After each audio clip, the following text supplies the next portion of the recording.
sobre as relações Brasil-Estados Unidos, envolvendo as discussões sobre a autonomia brasileira no âmbito internacional e o grau de relacionamento, ou melhor, de distanciamento ou aproximação em relação aos Estados Unidos sempre foi de grande importância nas áreas de relações internacionais e ciência política no Brasil. Mas essa discussão ela ganhou ainda mais projeção com a passagem bastante turbulenta, vamos dizer assim, de Donald Trump na presidência dos Estados Unidos e Jair Bolsonaro na presidência aqui do Brasil. As relações bilaterais foram marcadas por um certo personalismo, vamos dizer assim, ou seja, uma relação pessoal entre os dois representantes, com o presidente Bolsonaro disposto a fazer concessões muito favoráveis ao parceiro e sem a devida contrapartida. Esse é o ponto.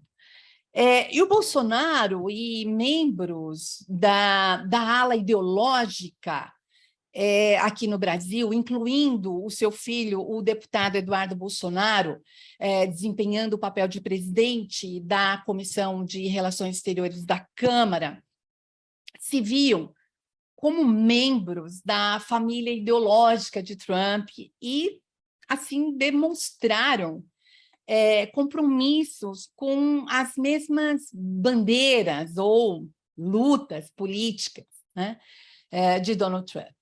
O Bolsonaro depositou grandes esperanças com os Estados Unidos de Trump, mas a sua contrariedade chegou com Biden desbancando Trump, né? O alinhamento de Bolsonaro teria sido com Trump e não com as políticas dos Estados Unidos. E agora, com a possibilidade de alternância de poder no Brasil, há quem afirme nos Estados Unidos que se Lula fosse eleito, isso abriria caminho para relacionamentos mais harmoniosos, vamos dizer assim, no hemisfério. Mas também há quem receie que haja uma reaproximação do governo brasileiro com o governo chinês e com os governos dos BRICS, né, dos países que formam os BRICS. Eu sou a Neuza Maria Bojiquian, apresentando aqui mais um número do programa Diálogos INEU, que é uma produção do INCT para estudos sobre os Estados Unidos. E no vídeo de hoje nós vamos conversar aqui, eu e a professora Lívia Milani, sobre as relações bilaterais entre Brasil e Estados Unidos, com o objetivo de examinar os principais aspectos dessas relações da perspectiva dos Estados Unidos de Biden e no contexto das eleições presidenciais no Brasil e congressuais nos Estados Unidos, além de governos subnacionais também, né, que se aproximam. Então, a professora Lívia Pérez Milani, ela, além de ser professora, pesquisadora do INCT para estudos sobre os Estados Unidos, é também pesquisadora em nível de pós-doutorado, né, Lívia, do programa Santiago Dantas, que é um programa interinstitucional formado pela Unesp, Unicamp e PUC São Paulo, e mais especificamente pesquisa no âmbito do grupo de estudos de defesa e segurança, né, aí do programa Santiago Dantas. Muito bem, Lívia. Bom, analisar o presente cenário das relações bilaterais entre Brasil e Estados Unidos e projetar algo, tendo em vista as mudanças políticas que devem ocorrer nos dois países, a gente precisa falar do caráter das relações sob os governos Trump e Bolsonaro, né? Nós podemos nos referir a esse período de governo, no que diz respeito à autonomia brasileira no âmbito internacional e a esse grau de relacionamento, de distanciamento ou de aproximação, né? Depende da perspectiva que você olha em relação aos Estados Unidos, a gente pode chamar esse período como o período da autonomia pela submissão. Eu e algumas colegas, a professora Karina e a Laís, a Karina Mariana e a Laís Tomás, nós escrevemos um artigo e a gente usou esse termo para se referir a esse período. E explicando um pouquinho sobre esse termo, trata-se de uma construção conotativa mesmo, para apontar o contrassenso na formulação de política externa do governo Bolsonaro, cujo discurso é baseado na bandeira do nacionalismo e da defesa da soberania. Mas, na prática, é flagrantemente subordinada e devotada ao presidente estadunidense, né? E então a gente pode começar lembrando que a primeira visita de Estado do presidente Bolsonaro foi aos Estados Unidos, em março de 2019, e isso sem contar que o ex-chanceler dele, o Ernesto Araújo, já havia estado nos Estados Unidos um mês antes, mais ou menos, em busca de apoio político e de investimento, né? A propósito, Araújo foi um representante típico dessa ala ideológica que a gente fala do governo Bolsonaro, que tinha os modelos de liberdade, de economia de mercado, de religião, de prática religiosa, né? Dos Estados Unidos como incontestáveis, né? Eram modelos a serem seguidos fielmente, né? E também a gente deve lembrar que em setembro de 2020, o Brasil apoiou o candidato de Trump, indicado pelo Trump, o Maurício Claver Caroni, para a presidência do Banco Interamericano de Desenvolvimento, né? O BID. Que é a principal instituição multilateral de financiamento ao desenvolvimento do hemisfério ocidental. E não prestou apoio ao candidato da Argentina. E isso significou uma ruptura com a tradição que concede a um latino-americano a presidência desse banco. Bom, e a gente deve lembrar também que durante o governo Bolsonaro houve a aprovação e a ratificação do acordo de salvaguardas tecnológicas entre os dois países, né, entre Brasil e Estados Unidos, e que havia sido considerado por governos anteriores como sendo um acordo de salvaguarda política e não um acordo de salvaguarda tecnológica, né? Portanto, esse acordo, o teor desse acordo, segundo a interpretação anterior, né, dos governos anteriores, era que poderia impor restrições de cooperação ao Brasil, né? E durante o governo Bolsonaro, isso foi aprovado e foi ratificado. Bem, esses são alguns exemplos, a gente poderia ficar aqui listando vários outros eventos, mas não é o caso, apenas dizer que a vitória de Biden em 2020 acabou com a ilusão do governo brasileiro, né, de obter ganhos dos Estados Unidos por ter sido mesmo o mais submisso entre os apoiadores do governo Trump. É algo bastante vexatório, eu diria. Agora, Lívia, embora haja grande distância em termos de agendas políticas, especialmente no que diz respeito à política ambiental e à política sobre direitos humanos, né? Prevalece no governo Biden uma visão pragmática que, de modo nenhum, pretende renunciar às vantagens auferidas em nome dessa amizade entre o presidente Bolsonaro e o, então, presidente Trump. É o caso, por exemplo, de entendimentos na área de segurança, né, que é uma área que você estuda e tem bastante conhecimento, né? Você concorda com essa leitura que eu estou trazendo aqui para você?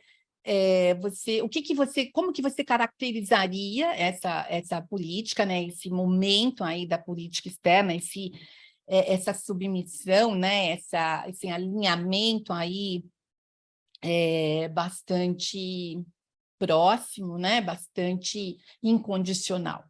O que você destacaria mais aqui para a gente? Muito obrigada pela sua presença, fique à vontade e, por favor.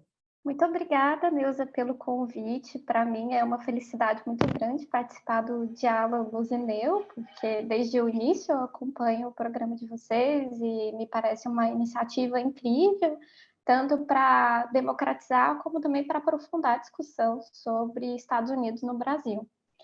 Então, para mim, é uma honra estar aqui hoje. E respondendo à sua pergunta, eu concordo com a sua avaliação. Então, eu diria que existem tanto mudanças importantes que devem ser pautadas e que devem ser destacadas a partir da eleição do Joe Biden como presidente dos Estados Unidos, nesse período, então, em que Biden e Bolsonaro são os presidentes destes dois países.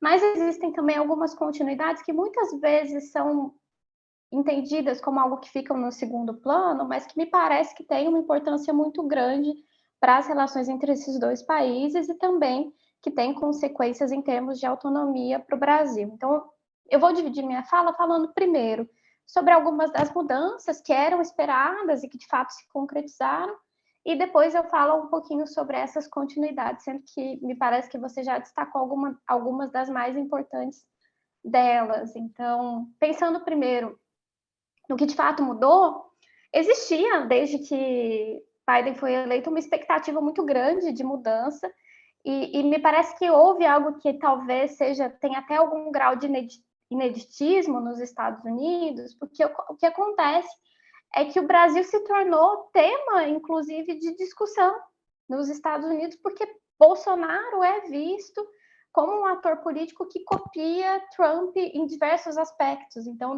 do ponto de vista da forma como Bolsonaro se porta politicamente e da sua narrativa, ele é visto como alguém muito próximo do próprio presidente Trump. Então, muitas vezes, o New York Times, por exemplo, já diz que ele seria o Trump dos trópicos, né? O Trump tropical.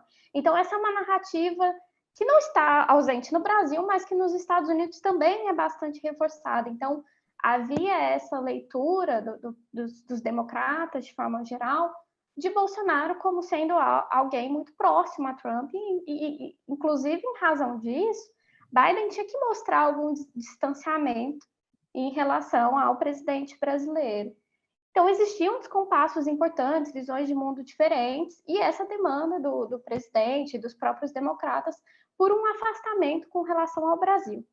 E me parece que esse afastamento ele se concretiza de forma clara no que se refere às relações entre os presidentes. Então, a esse nível talvez mais visível e mais destacado das relações bilaterais. Então, aquilo que mais aparece na mídia, que são os encontros presidenciais, as visitas de Estado, isso se torna bem mais raro quando a gente fala das relações entre Biden e Bolsonaro. De fato, na verdade, me parece que em um primeiro momento, Biden buscava evitar o encontro com o Bolsonaro. Então, nos primeiros meses do governo, no primeiro ano do governo Biden, ele evita esse encontro com o Bolsonaro, porque, enfim, seria uma situação na qual ele se colocaria próximo de um presidente que vai contra aquilo que ele defendeu na sua própria campanha eleitoral.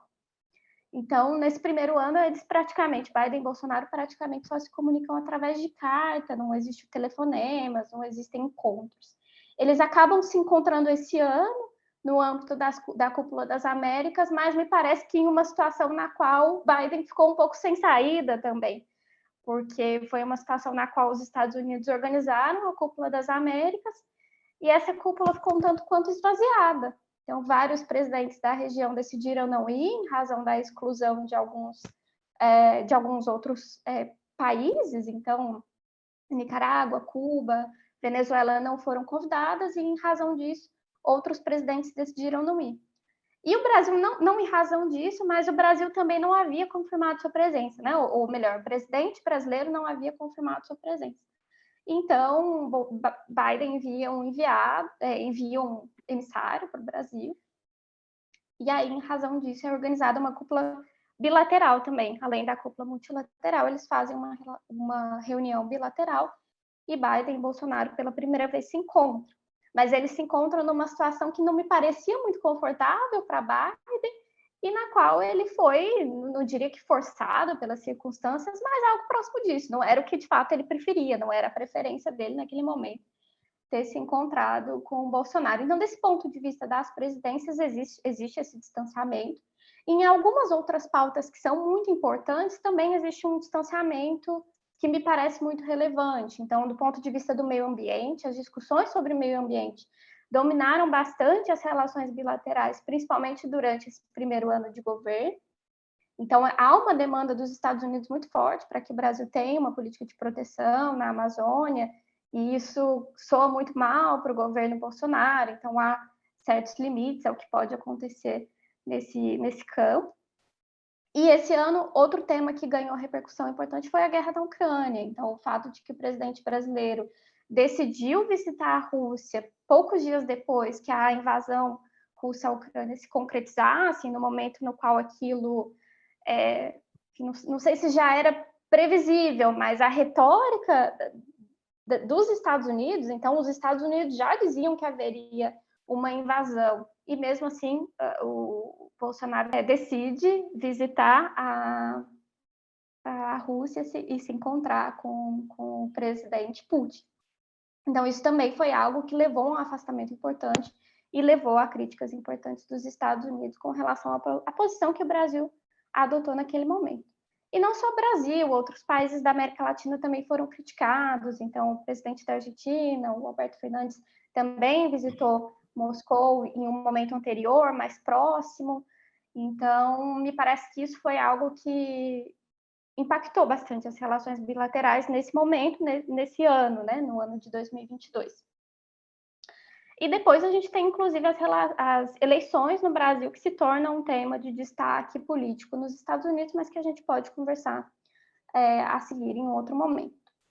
Mas quais são os pontos de continuidade, né? Então, essas são algumas das mudanças, isso talvez seja o que fica mais visível, o que a mídia mais destaca, o que é mais ressaltado, mas existem algumas questões nas quais existem continuidades importantes. Eu diria que uma dessas continuidades talvez seja exatamente a postura brasileira. Então, isso que você, junto com a professora Karina Mariano e a Laís Tomás, definem como uma autonomia pela submissão, isso continua durante o governo Biden. Então, o Bolsonaro não revê a sua política externa e não existe uma estratégia de busca de autonomia, muito pelo contrário, existe uma aceitação da submissão em basicamente todos os aspectos.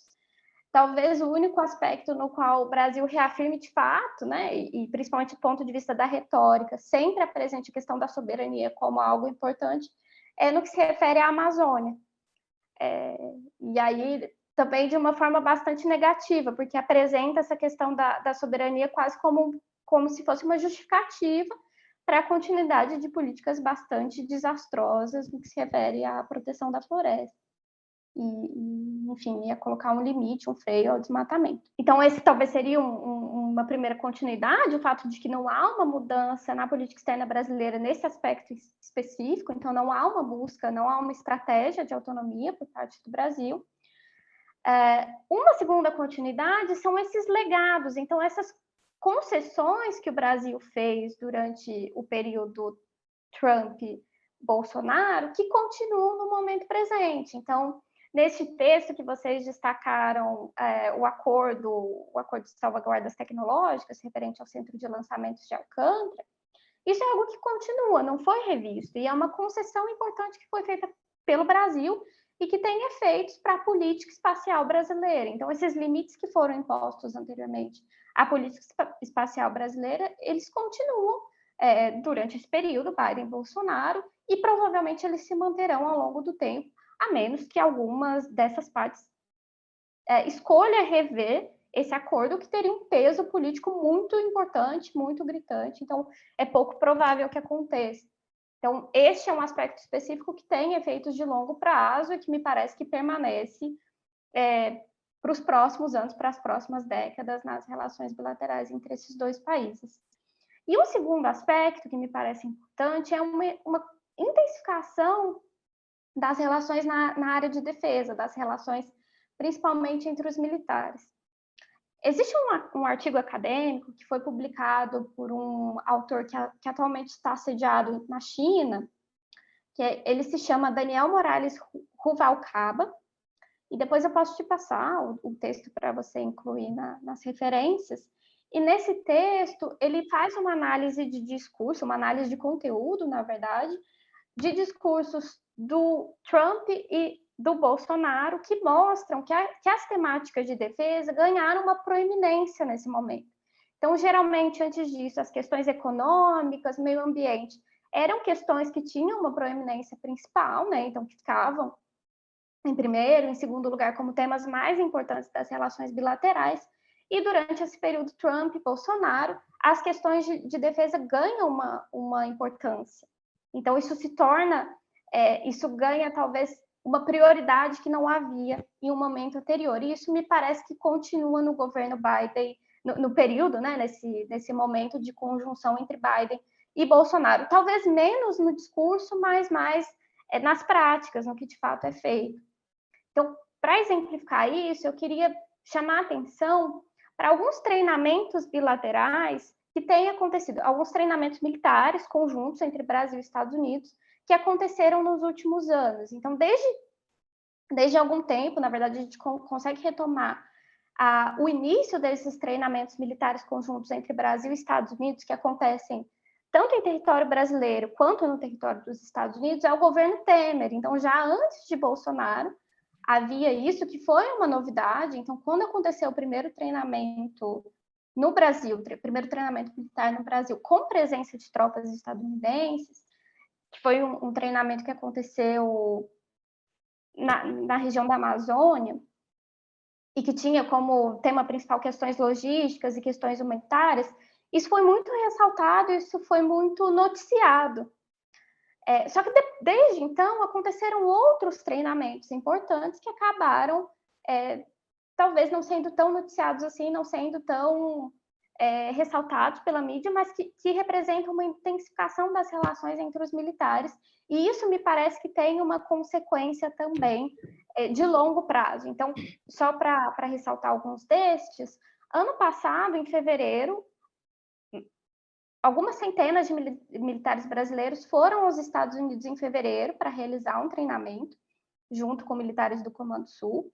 E depois, no final de novembro, início de dezembro do ano passado, militares dos Estados Unidos realizaram um treinamento no Sudeste brasileiro, eles fizeram no interior de São Paulo e no interior do Rio de Janeiro. Então, eles passaram por algumas regiões nesses dois estados.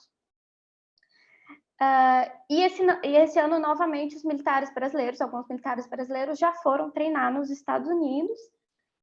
E pelo que eu pude perceber, inclusive em algumas pesquisas junto com a Luciana Wittskog e com a Ana Penido, a gente tem trabalhado um pouco juntas nesse tema das relações militares.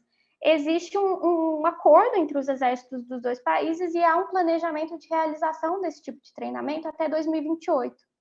Então, já existe um planejamento de que isso vai continuar a acontecer nos próximos anos.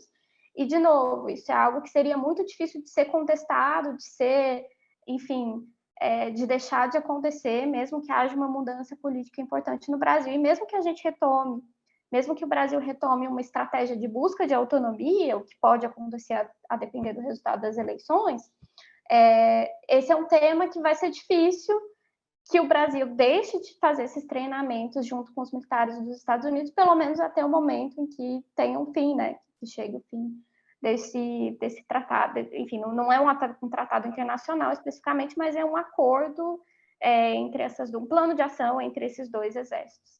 Então, me parece que dificilmente um governo brasileiro buscaria colocar um fim a isso antes da data prevista. Então, me parece que isso é algo importante, e também pelo fato de que os militares têm se tornado um ator político importante para o Brasil. Então, no âmbito da política interna brasileira, os militares são cada vez mais, e infelizmente não deveria ser assim, mas na prática o que tem acontecido é que eles têm tido uma influência política importante. Então, me parece que essas são algumas das áreas nas quais a gente consegue ver algumas continuidades. Como eu disse, a narrativa muda bastante, o que principalmente a Casa Branca quer apresentar é bastante diferente, né? Então, do ponto de vista da imagem, enfim, da narrativa muda muita coisa, mas existem algumas práticas que permanecem e vários elementos que não são contestados também, em razão, enfim, do fato de que o presidente Bolsonaro não é exatamente o parceiro preferido dos Estados Unidos, mas continua a haver uma intensificação das relações, me parece que principalmente nesse âmbito das relações entre os militares. Muito bem, Lívia. Acho que você colocou bem essa linha, né, de mudanças e de continuidade, né? Então, o que você traz aqui para a gente não é minha área, essa área de segurança, né? E realmente eu acho que quando a gente não está monitorando isso, não aparece, né? Eu tenho um olhar muito mais atento à questão econômica e o que eu percebo é que há sempre setores no Brasil que alimentam essa ideia de alinhamento incondicional aos Estados Unidos, com a esperança de que possa haver algum acordo econômico mais abrangente, né? Agora, eu gostaria de conversar com você um pouquinho sobre o cenário das relações Brasil-Estados Unidos, tendo em vista essas eleições que se aproximam, né? A gente sabe que a corrida eleitoral tem muitas voltas e reviravoltas, né? Mas as análises por lá apontam que as maiorias extremamente estreitas dos democratas no Congresso colocam esses democratas, né, colocam o governo Biden em posições vulneráveis. E também a tradicional penalidade nessas eleições de meio de mandato, sofrida normalmente pelo partido que está no poder, né? Então, o Partido Democrata, então coloca os republicanos bem posicionados para recuperar aí o controle da Câmara, né, dos deputados, e talvez do Senado, né? É possível. Tem ali estados bastante competitivos, né? Enfim, vamos ver como é que os ventos vão soprar.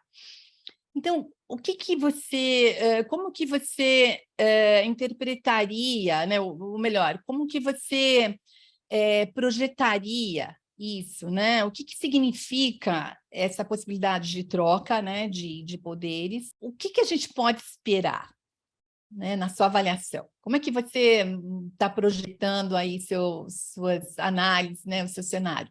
Como você bem ressaltou, Neuza, há pouco tempo, existem alguns temas que são tradicionais na agenda de política externa dos Estados Unidos para a América Latina, e aí eu incluo o Brasil como parte da América Latina, e sobre os quais não existe muita mudança, e não existe muita mudança, inclusive porque há consensos bipartidários internos nos Estados Unidos. Então, a promoção, por exemplo, do comércio, de uma agenda liberal ou uma agenda neoliberal, isso é algo que está muito claro e me parece que não existem grandes diferenças entre republicanos e democratas. Existem algumas mudanças de ênfase, existem algumas mudanças específicas, principalmente na forma como eles se posicionam frente a governos específicos e na narrativa que eles trazem.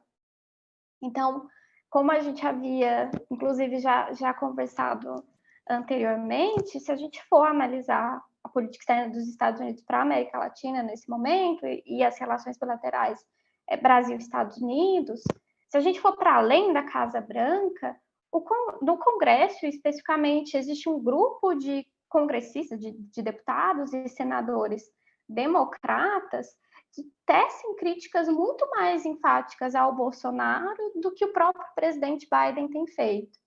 Então, para citar um exemplo, no dia 9 de setembro, então logo depois daquelas manifestações que o Bolsonaro promoveu,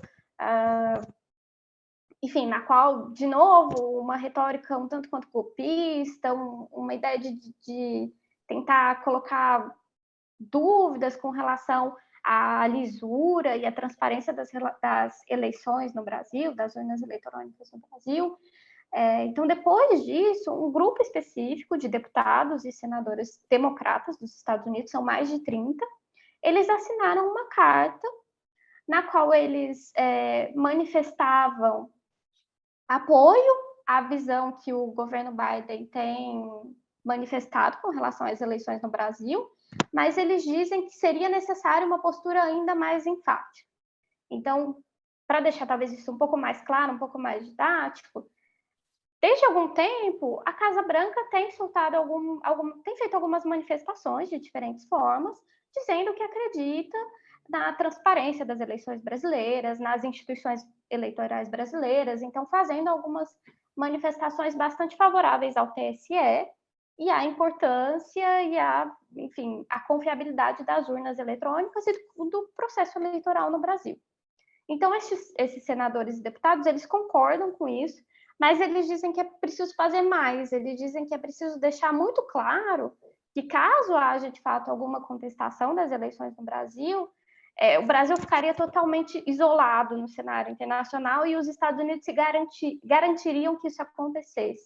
Então, eles propõem, em caso de algum tipo de contestação das eleições, uma ruptura mais forte das relações bilaterais. Então, eles dizem, por exemplo, que o status brasileiro de aliado à ex-OTAN, então isso também é um dos legados do período Trump-Bolsonaro, que eu acabei não dizendo, não manifestando na primeira pergunta, mas que a gente pode retomar aqui. Então, o Brasil mantém esse status de aliado à ex-OTAN há algum tempo. Então, isso foi anunciado já na primeira visita que o Bolsonaro fez aos Estados Unidos, quando ele se encontrou pela primeira vez com o Trump, e depois isso é formalizado alguns meses depois. E isso continua, então não existiu nenhuma revisão desse status brasileiro, dessa posição brasileira como aliado à ex-OTAN. E esses senadores e deputados sugerem que isso deveria ser revisto. Eles também sugerem que o apoio dos Estados Unidos a uma adesão brasileira à OCDE deveria ser revisto. E que os Estados Unidos teriam o dever de utilizar todos os instrumentos diplomáticos e de assistência que eles têm à disposição para que as eleições no Brasil sejam, enfim, livres, sejam democráticas. Então, existe uma preocupação bastante grande desse grupo com as eleições no Brasil. As eleições de mandato vão acontecer depois das eleições no Brasil, né? Então, é provável que os democratas percam força, mas é provável que o cenário no Brasil seja diferente também. De forma geral, os republicanos têm uma visão talvez mais vocal de crítica a alguns governos na América Latina, e principalmente governos de esquerda. Então, não é que os democratas não sejam, os democratas também são críticos, são bastante críticos a esses governos. Os republicanos, eles tendem a ser simplesmente mais vocais. Então, para eles, essa é uma prioridade. Para alguns específicos, principalmente para aqueles republicanos que têm algum tipo de ascendência latina, então os cubano-americanos têm uma força importante no âmbito da política externa dos Estados Unidos, né, da política interna e externa dos Estados Unidos. Então, os republicanos, de forma geral, tendem a ver, por exemplo, a necessidade de uma mudança de poder na Venezuela ou na Nicarágua como algo mais importante do que talvez os democratas. Me parece que para os democratas essa é uma agenda. Não existe grandes diferenças, mas para os democratas talvez essa seja uma agenda menos importante. E caso haja uma mudança política no Brasil, então, bom, se me parece pouco provável, mas em caso de uma segunda eleição do Bolsonaro, então de uma reeleição do Bolsonaro, uma mudança no Congresso seria positiva para ele, tendo em vista que estes democratas que são mais críticos sairiam ou teriam menos poder no âmbito do Congresso, e os republicanos teriam um poder maior, e aí existem algumas convergências importantes da retórica do Bolsonaro com alguns republicanos nas críticas a esses governos de esquerda na América Latina.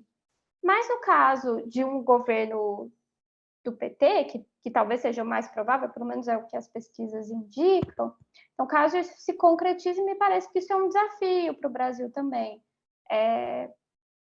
Claro que seria possível a continuidade da cooperação ou de uma aproximação Brasil e Estados Unidos em alguns temas, em um governo do Lula, mas me parece que nesse ponto específico, no que se refere a essa crítica que é feita a alguns governos de esquerda que são lidos nos Estados Unidos como autoritários, e que me parece que são, de fato, governos com tendências autoritárias importantes, então a gente está falando de Nicarágua, de Venezuela, por exemplo, Então, nesses casos, talvez haja uma diferença importante, porque o candidato Lula tem buscado não fazer críticas a esses governos e existe um histórico de aproximação, ou pelo menos de diálogo importante entre lideranças destes governos e o Brasil.